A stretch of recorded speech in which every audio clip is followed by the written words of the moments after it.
Coba bayangin deh, ada orang yang saking kayanya pas dia lagi jalan-jalan, dia malah nggak sengaja ngerusak ekonomi satu negara. Bukan karena dia jahat, justru sebaliknya, karena dia terlalu dermawan dan terlalu kaya. Namanya Mansa Musa. Dan ini adalah kisah luar biasa tentangnya yang seolah hilang dari sejarah. Jadi, sekaya apa sih emangnya? Oke, kita mulai dari angka ini. 400 miliar dolar.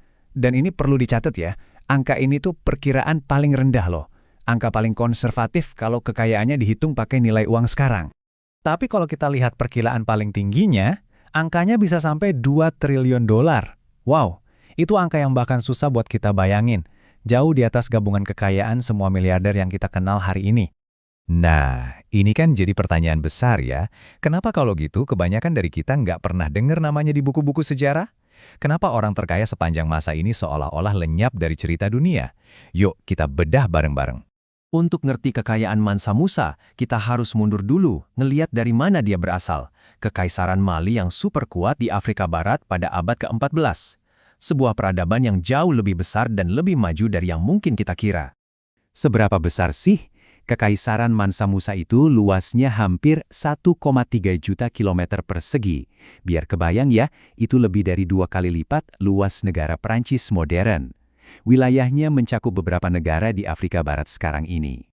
Dan ini dia sumber kekayaannya. Di masa jayanya, Kekaisaran Mali itu diperkirakan memproduksi sekitar setengah dari seluruh pasokan emas di dunia. Saya ulangi ya, setengahnya. Coba bayangin, punya kendali atas komoditas paling berharga di planet ini pada zaman itu. Tapi ternyata bukan cuma emas. Kekayaan Mali itu ditopang sama dua mesin utama. Emas dari tambang-tambang terkaya di dunia dan garam dari gurun Sahara.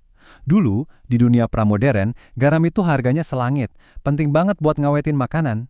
Nilainya itu bisa dibilang setara sama minyak bumi hari ini. Dan Kekaisaran Mali, mereka menguasai keduanya. Kekayaannya yang luar biasa itu mungkin cuma jadi cerita lokal kalau bukan karena satu peristiwa besar. Perjalanannya naik haji ke Mekah di tahun 1324. Ini bukan sekedar perjalanan ibadah biasa. Ini tuh kayak parade kemegahan yang akhirnya mengguncang ekonomi dunia. Perjalanan Haji Mansa Musa ini bukan perjalanan sendirian. Rombongannya terdiri dari 60.000 orang. Ada tentara, pejabat, pelayan, ribuan pengiring pribadi. Ini kayak mindahin satu kota utuh nyeberangin gurun.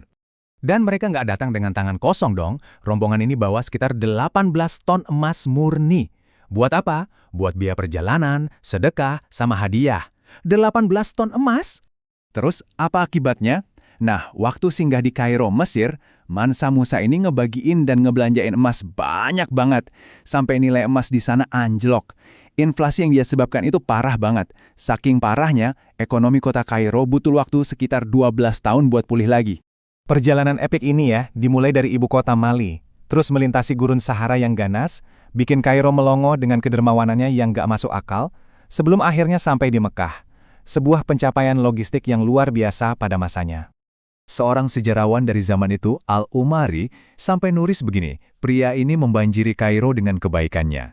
Dia tidak meninggalkan satupun pejabat istana yang tidak menerima sejumlah emas. Ini nunjukin betapa masif dampaknya saat itu juga. Uang bisa habis, kerajaan bisa runtuh, tapi ada sesuatu yang Mansa Musa tinggalkan, yang jauh lebih awet daripada emas, sebuah warisan intelektual yang berpusat di kota legendaris, Timbuktu.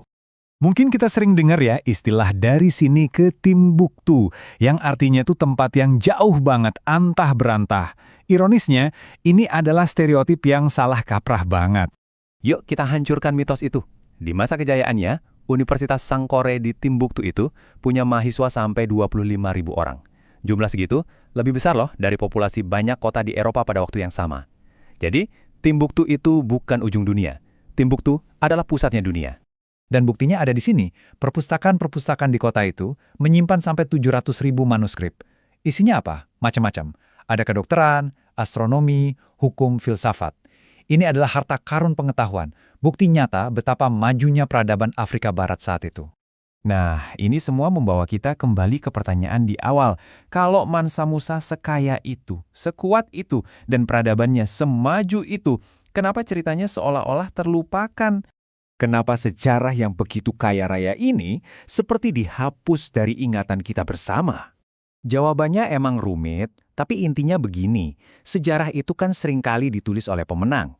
Selama berabad-abad, narasi yang berpusat di Eropa itu mendominasi banget, dan kisah peradaban lain sering dikesampingkan.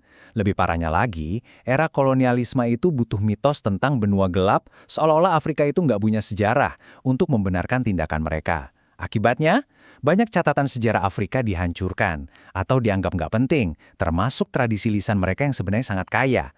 Jadi pada akhirnya, kisah Mansa Musa ini bukan cuma tentang uang atau emas. Ini adalah tentang sejarah yang hilang, tentang sebuah peradaban Afrika yang canggih, maju, dan kuat. Kisahnya jadi bukti bahwa kehebatan itu bisa muncul dari mana saja, tidak dimonopoli oleh satu bangsa atau satu benua. Cerita dia mengajarkan kita bahwa sejarah yang kita tahu mungkin cuma sebagian kecil dari cerita yang sebenarnya. Dan ini bikin kita jadi bertanya-tanya, kira-kira cerita-cerita hebat apa lagi ya yang masih tersembunyi dan menunggu untuk kita temukan kembali?